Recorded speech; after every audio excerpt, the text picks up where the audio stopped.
Oi, turma, bom dia, boa tarde, boa noite. Espero que estejam bem, se cuidando aí. Espero que esteja tudo bem com vocês. Nas últimas aulas a gente começou a falar sobre evolução, né, sobre as ideias evolucionistas, né? Então trouxe um pouquinho dos contrapontos, né? Primeiro entre as ideias do fixismo, né, que aí se englobam também as ideias as ideias do criacionismo, né, do fixismo, daquela ideia dos organismos imutáveis que não se modificam ao longo do tempo, que têm suas características fixas, que todos surgiram ao mesmo tempo, que não existem novas espécies, que não existia nada disso. Né? E a gente começou a conversar sobre as ideias, as teorias transformistas, né? Ou aquelas teorias e ideias que a gente chama de teorias evolucionistas, né? Ou teorias da evolução, que vão justamente falar sobre esses aspectos que envolvem justamente a ideia do parentesco entre os seres vivos, da transformação dos seres vivos ao longo do tempo, de como os seres vivos se modificam, de como alguns seres vivos existem, outros entraram em extinção, deixaram de existir, e de como esses mecanismos foram fundamentais desde o início a origem da vida na Terra.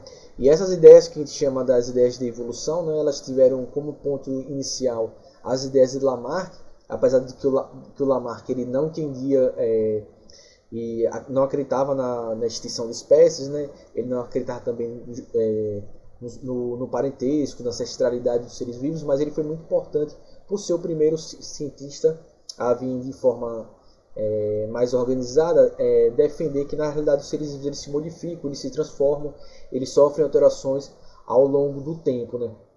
Então foi fundamental essa contribuição do Lamarck para os cientistas que vieram posteriormente, apesar de que as teorias dele não foram muito bem aceitas no meio científico, mas isso foi fundamental, essa contribuição dele, que ele veio trazer, né, justamente esse primeiro empurrão e que os cientistas como Darwin e Wallace depois vieram a desenvolver a teoria da seleção natural e que é a teoria que até hoje é defendida, né, para explicar como os seres vivos se modificam, como eles se adaptam ao ambiente, como alguns seres vivos entram em extinção, como acontece o processo de formação de novas espécies, de como a gente entende o processo evolutivo, né, ou seja, como a gente entende a classificação dos seres vivos, como os seres vivos eles deram origem aos outros, e por aí vai.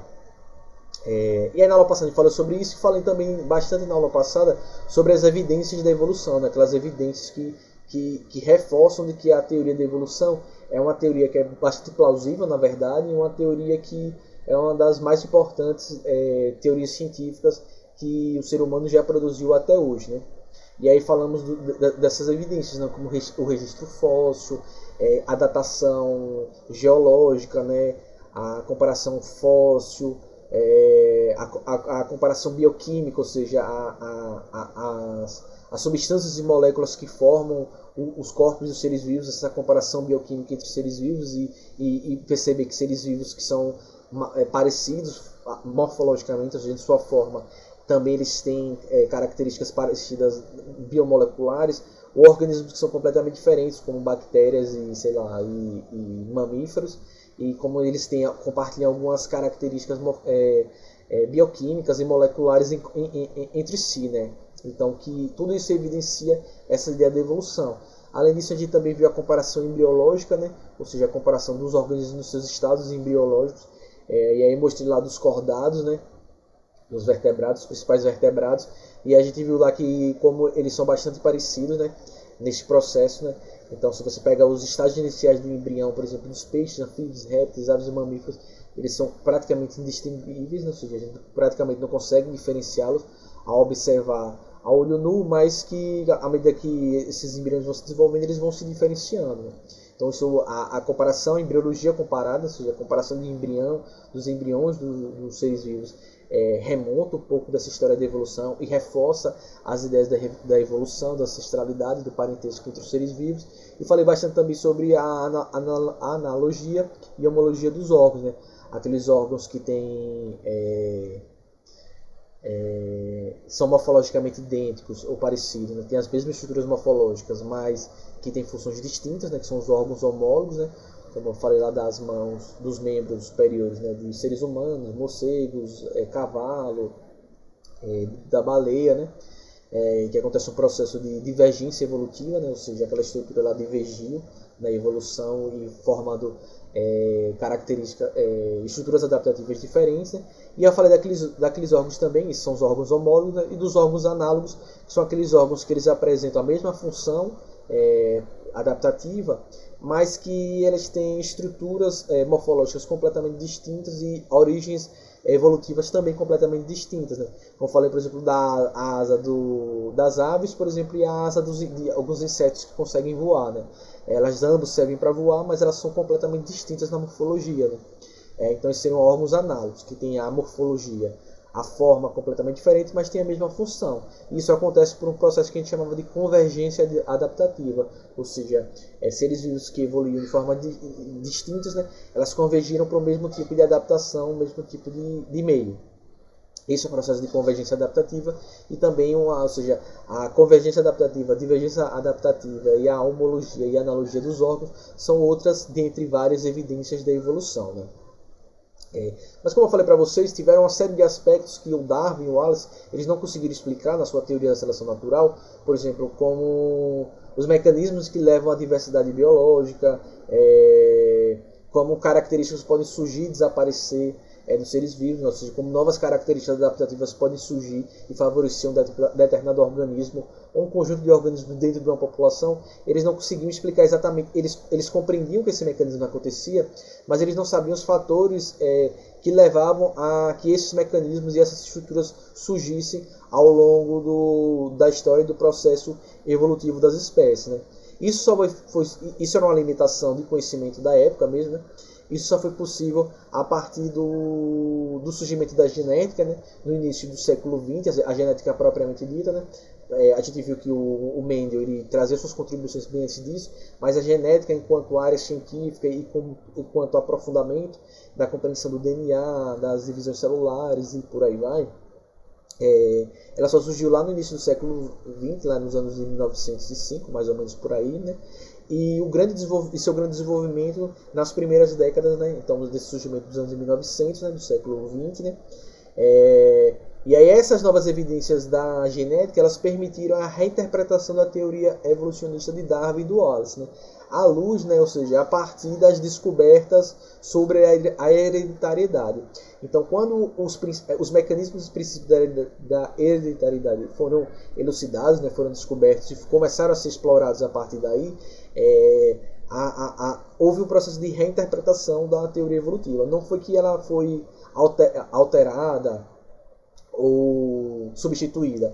Na verdade, algumas dessas lacunas que eu falei para vocês, elas conseguiram ser explicadas a partir desse olhar da genética, ou seja, essa combinação da teoria da seleção natural com a genética, ela potencializou a teoria da evolução, né? Então, durante as décadas de 1930 e 1940, o conhecimento genético eles foram incorporados às ideias darwinistas ou darwinianas, né? Em uma síntese que a gente chama de uma síntese evolucionária, tal qual resultou, né? Ou seja, essa combinação entre a genética e a teoria da evolução de Darwin e Wallace, surgiu uma teoria mais abrangente, ou seja, que aquelas lacunas deixadas por Darwin foram preenchidas e tornou a teoria mais consistente ainda. Se ela já era consistente, ela se tornou mais consistente ainda, né? E isso que eu conhecido como a teoria moderna da evolução, ou que também chama da teoria sintética da evolução, né? Então, a teoria moderna da evolução ou a teoria sintética da evolução nada mais é do que essa combinação entre a teoria de Darwin e suas lacunas sendo preenchidas a partir dos conhecimentos da genética e da hereditariedade. É por isso que também, devido a essa importância e peso mesmo assim da teoria da evolução, apesar de que ela foi preenchida por esses conhecimentos genéticos, essa teoria moderna da evolução ou teoria sintética da evolução também é chamada de neodarwinismo. Neodarwinismo, esse neo significa novo, então seria um novo darwinismo. Então a gente pode falar são três nomenclaturas para a mesma coisa, certo? Teoria moderna da evolução, teoria sintética da evolução ou neodarwinismo. Tudo isso se refere a essa combinação entre genética e evolução para poder explicar a evolução dos seres vivos, né? Então a teoria sintética da evolução, né, chamada também do neodarwinismo, mas alguns autores eles também acreditam que elas não são necessariamente sinônimos, né? Mas vocês precisam tomar cuidado porque tem muita questão que traz como sinônimo, né? Mas o neodarwinismo ele aparece pela primeira vez, na verdade, em alguns artigos que vieram após a publicação da Origem das Espécies, trazendo algumas adições, né? Então, os cientistas eles foram fazendo pequenas modificações nas teorias de Darwin, então, por exemplo, tem um cientista, o Romanes, né? Que ele já conversando com o Darwin mesmo, e alguns ajustes foram feitos, né, nas ideias de Darwin, né? Por isso, algumas sugestões que passaram a construir o neodarwinismo. Então, alguns cientistas ele falam mais do neodarwinismo das contribuições que vieram após a publicação da teoria o livro da Origem das Espécies, mas que não traziam esses conhecimentos de genética, né? Eram contribuições, mas que não eram acrescidos do conhecimento genético. Então fica um pouco dessa dualidade aí. Mas algumas questões elas trazem misturada, como se fosse alguma coisa só. Então seria assim, o neodarwinismo seria tudo que apareceu para contribuir a aprimorar a teoria da seleção natural, mas que ainda não era genética, né? A teoria sintética da evolução ou a teoria moderna da evolução, ela sim traz esses conhecimentos genéticos, né? Então tem um cientista bastante importante, que era o Ernest Mayr. Ele cunhou uma expressão, né, que era a síntese evolucionária, né? Que foi introduzida bastante por outro cientista, né? Que eu não vou lembrar o nome agora. Que ele trazia as principais ideias assim, para designar ou para se referir a duas conclusões básicas que poderiam ser: a evolução pode ser explicada pelas mutações e pelas recombinações genéticas e orientadas pela seleção natural, né?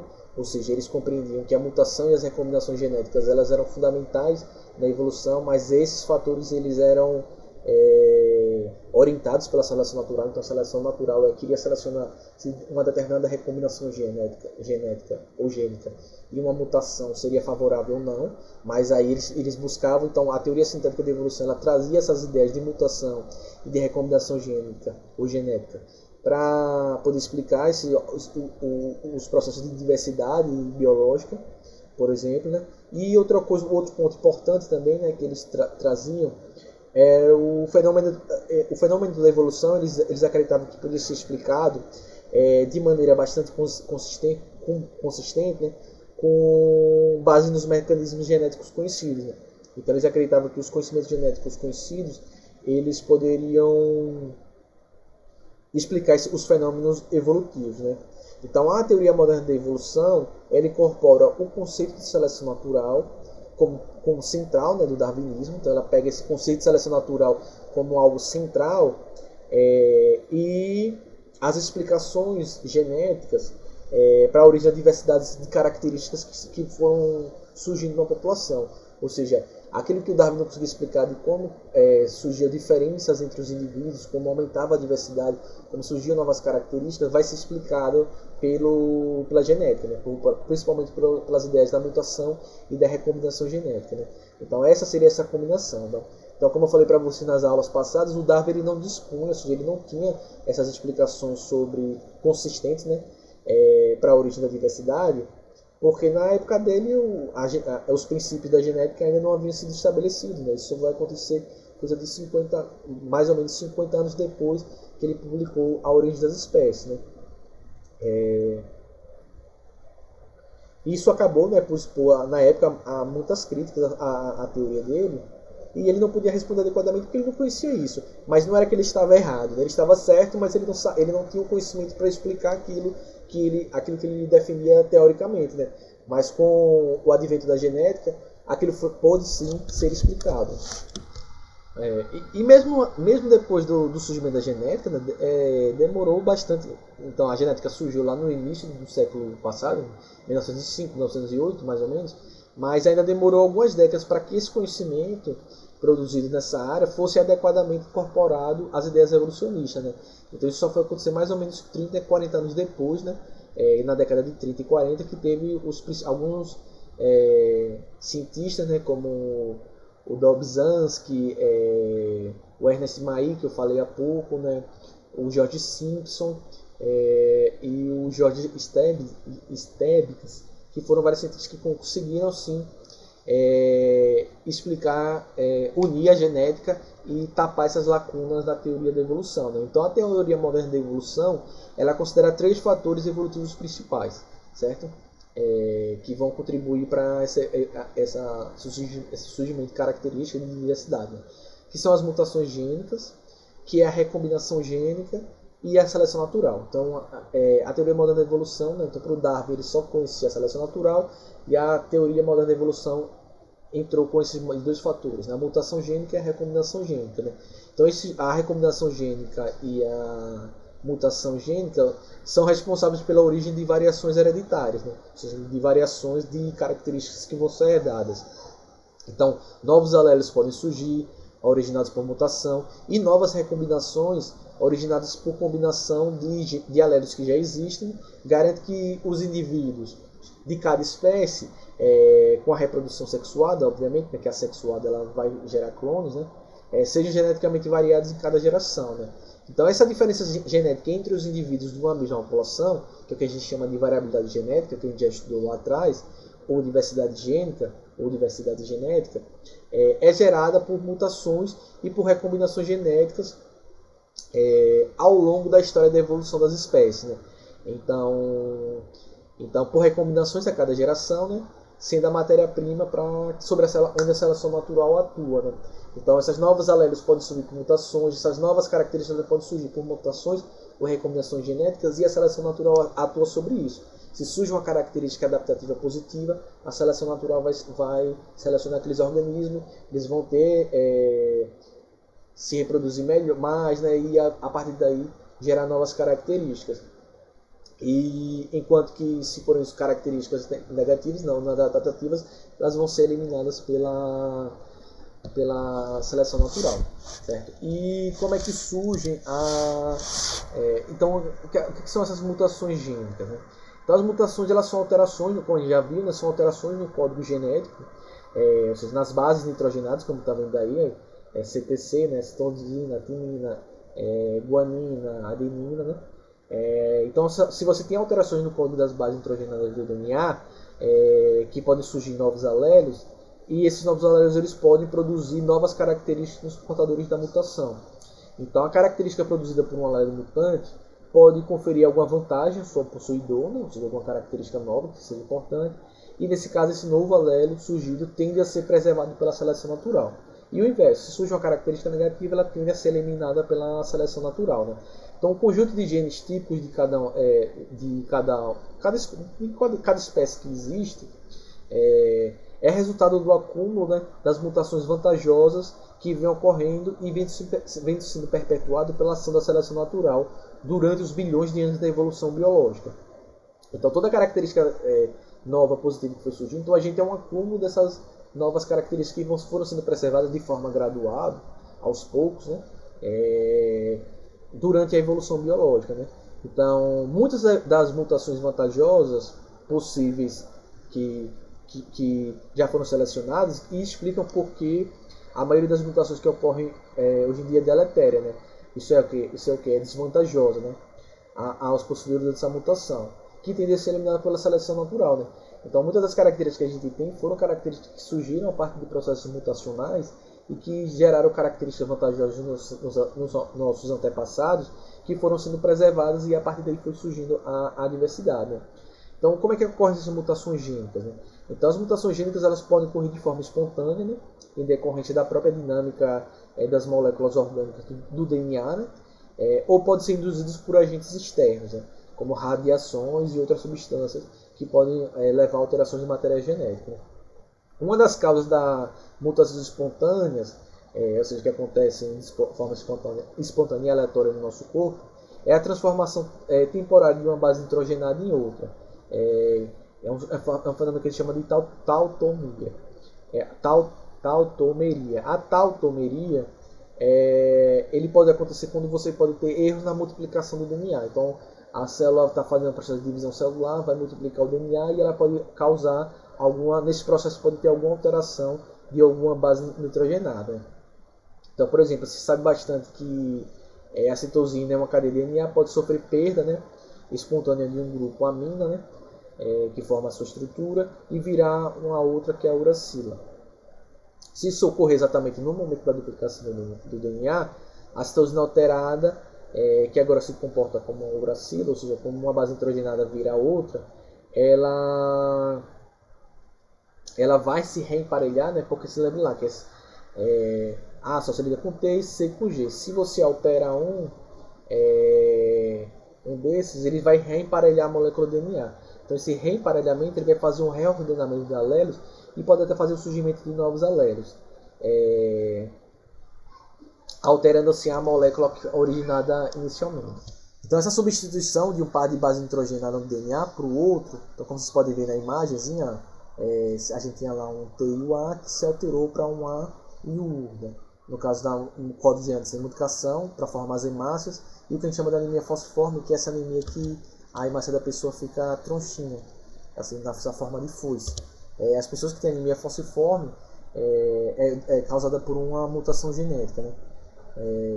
Então isso pode fazer, essa alteraçãozinha pode fazer alterar uma proteína, uma substância que nosso corpo produziria e que daria origem a alguma outra coisa. Então, por exemplo, ali no código genético sem mutação, a gente produz o glutamato, né, que é importante na formação das hemácias. Uma alteraçãozinha nas bases nitrogenadas aqui faz a gente, ao invés de produzir o glutamato, produzir a valina, e que faz com que tenha essa alteração nas nossas hemácias. Então, na maioria dos casos, porém, a substituição de um único par de nucleotídeos, né, de DNA, leva à alteração de um aminoácido que vai produzir, né, ou seja, basta mudar um que você pode trocar completamente a proteína e levar aqui a formação de uma substância completamente diferente, né,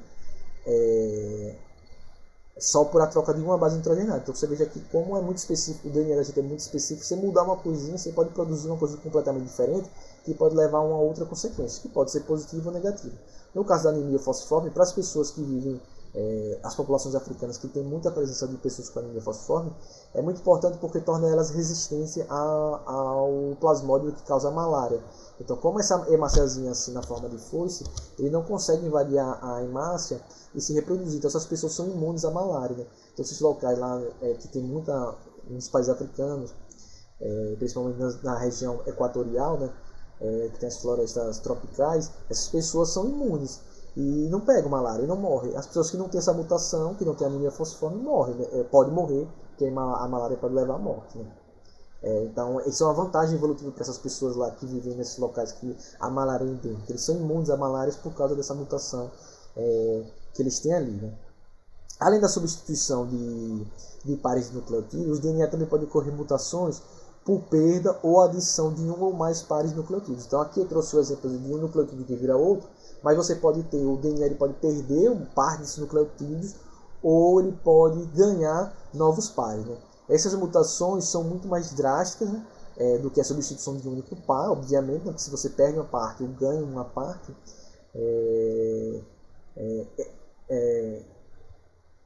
então quando você só tem essa substituição, você troca aqui, por exemplo, a formação de um aminoácido ou de uma proteína.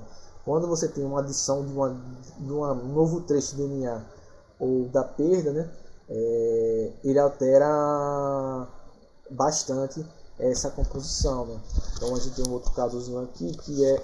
Ops, passei para o lado errado. Então a gente tem aqui nesse caso aqui, então essa mutação gênica, né? Você tem o DNA... o DNA aqui houve uma mutação, né? Ou seja, um perdido, um trecho inteiro de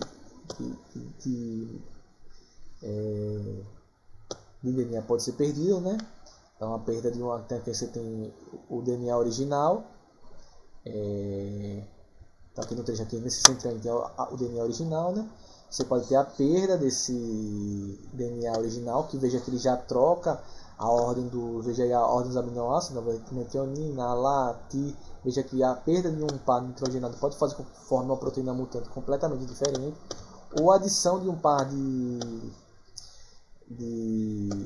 bases nitrogenadas também vai alterar completamente a produção da proteína em questão, certo? Então você ganhar, adicionar parte do DNA ou perder, você altera completamente a proteína que vai ser codificada pelo DNA, né? Apesar disso acontecer, na maioria dos casos, a molécula no nosso DNA, na maioria dos casos, né, a gente sempre tem perda e ganho dessas partes, mas as nossas células elas desenvolveram um mecanismo de corrigir o DNA, né? Então, graças a isso, a vida tem se mantido e evoluído no planeta. Ou seja, às vezes acontece algum erro, uma mutação, uma substituição de base transgenada, mas nosso corpo tem algumas dessas modificações, ele tem um mecanismo de correção, né? Então, nosso DNA ele pode corrigir esses erros, essas alterações, e elas não permanecerem, né? Porque senão, como esses erros são muito comuns, se não tivesse um mecanismo de alteração, nem sempre a mutação gera uma característica benéfica, né? Então ela poderia trazer algum erro que poderia ser fatal para o ser vivo. E a gente também tem algumas dessas mutações, elas podem acontecer, mas algumas podem acontecer por fatores externos, né? Como radiação, raio-x, raios ionizantes, que podem fazer com que o seu DNA se modifique. Lembrando que essas características elas só podem ser passadas se a mutação, a alteração acontecer a nível das células reprodutivas, né? Então, por exemplo, se a pessoa tem muita exposição à luz solar, raios ultravioletas, que causam alteração no DNA da célula da pessoa, causam mutação que gera um câncer de pele, esse câncer de pele não pode ser passado para seus descendentes, porque essa mutação não aconteceu nas células reprodutivas, aconteceu apenas nas células somáticas. Mas, por exemplo, o câncer de pele é um caso comum de como uma mutação por um fator externo, né, a exposição excessiva aos raios ultravioletas, podem levar ao surgimento de uma doença, no caso aí o câncer, né? E às vezes as enzimas de reparo não conseguem corrigir esses erros, né?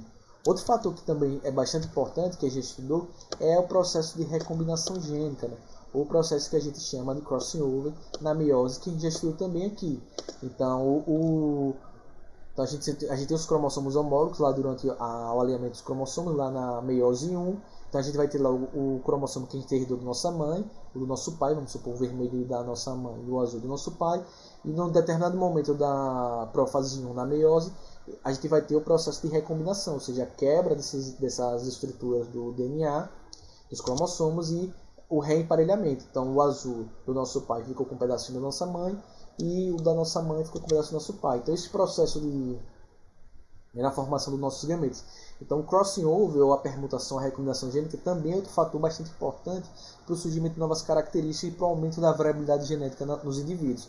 Ou seja, esse processo de recombinação pode fazer com que uma nova característica possa surgir e que traga um benefício genético para alguns organismos de uma população. Essa característica vai sendo transmitida e esses indivíduos, a partir daí, eles conseguem,